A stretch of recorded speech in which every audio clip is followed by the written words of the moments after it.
Hello once again, this is your girl Charlene Renee, your financial strategist here, and today I just want to come to you with a quick video discussing the different types of investments. Not a complete overview, but just a quick little rundown of a few different types of investments, the differences, and the benefits of each.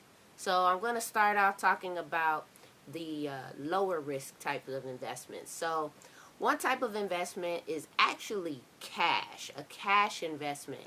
And a cash investment is basically done through the banking system.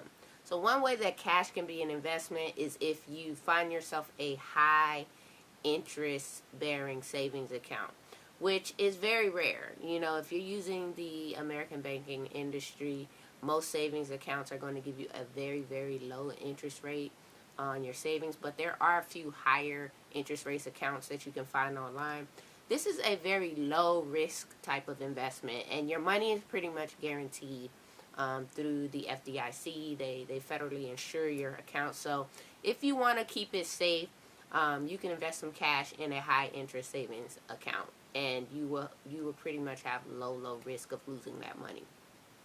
If you want to move up to a higher level of risk but still very low risk, a defensive type of investment is to put your money into bonds. And when you buy a bond, you're basically giving a loan to either the government sells bonds, or a company can sell a bond.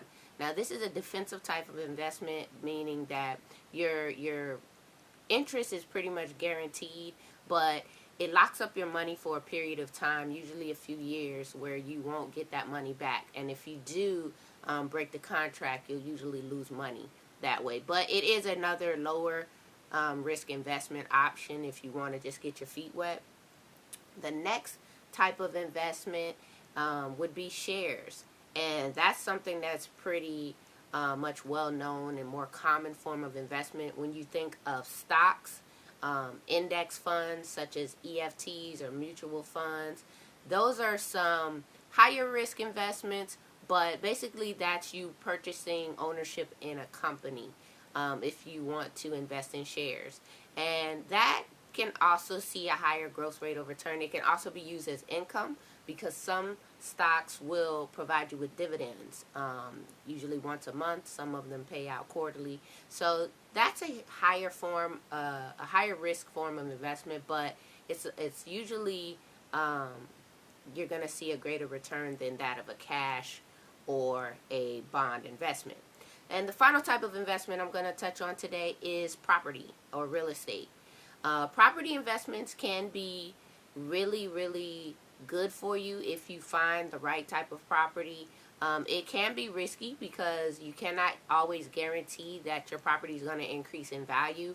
And it also kind of ties up your money for a period of time because you can't get that cash out unless you sell the property really quickly. But historically, properties have shown to usually rise in value, so it's a good type of investment to get into if you're able to, but it does carry some risk as well.